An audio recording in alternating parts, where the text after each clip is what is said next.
আছে আছে ওটা কনস্টেবল যারা চেঞ্জ অনেক কষ্ট হয় করে বাকি সাবজেক্ট যেভাবে পোশাক করে ডিউটি করে করবে আর ওনাদের ডিউটি আওয়ারটা একটু 2 ঘন্টা কম করা সব সময় ওনাকে কন্টিনিউয়াসলি দাঁড়িয়ে থাকতে হবে। এইগুলো এখানে করা হচ্ছে, আগেও করা হতো, ভিত্তিতেই করা হয়। বাট অ্যাকচুয়ালি মানে আমাদের আইডিয়া ওটাই আছে কি যে হার্ড ওয়ার্ক ওনারা করেন ওটা কিন্তু অ্যাপ্রিসিয়েশন, পাবলিক অ্যাপ্রিসিয়েশন এবং আমাদের পক্ষ থেকে এটা খুবই প্রয়োজনীয় আছে। একটা প্রশ্ন আছে, সেটা হচ্ছে শরীরের জন্য এই বুস্টারটা দরকার অবশ্যই কিটের। মনের জোরের জন্য মাননীয় মুখ্যমন্ত্রী যে জোরটা দিচ্ছেন সেটা কি বলবেন? ওটা খুবই দরকার আছে। মানে আমাদের এখানে এসেছিলেন অফিসে এবং যেভাবে আমাদের উৎসাহবর্ধন করেছেন এটা সবাই আমরা উৎসাহ পেয়েছি। Thank you. হেলমেট নিয়ে আপনারা বিভিন্ন সময় স্পেশাল ড্রাইভ করছেন সরকার আসার পর, আপাতত মানুষকে হেলমেট আমাদের ড্রাইভ চলবে, আরো ইন্টেন্সিভ ড্রাইভ চলবে এবং আমাদের কাছে এবং মানে এটা সবার সেফটির জন্য আছে। হেলমেট তো করবে যে রাইডার আছে, যে পিলিয়ন রাইডার আছে, ওদের নিজস্ব সেফটি ব্যাপার আছে।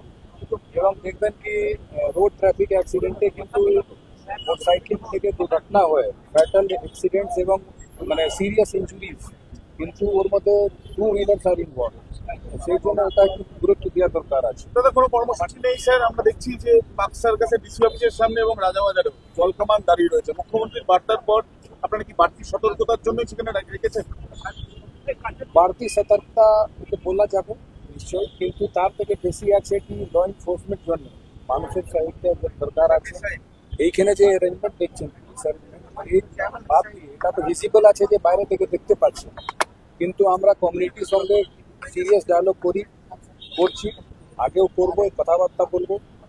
অনেক জিনিস আছে যেটা হয়ে আসছে বা হয়ে থাকছে, কিন্তু আইনের প্রশ্ন যখন উঠবে তখন সবারই দায়িত্ব আছে, প্রত্যেকটা সিটিজেনের দায়িত্ব আছে ওটা সুষ্ঠুভাবে পালন করা। তখনই কিন্তু সোসাইটিতে অর্ডার আমরা মেনটেন করব। আমাদের একটা পার্ট আছে, কিন্তু সাধারণ মানুষের একটা বড় পার্ট আছে। স্যার, পাক সার্কাসের ঘটনায় 46 পিপলস আর অলরেডি অ্যারেস্টেড।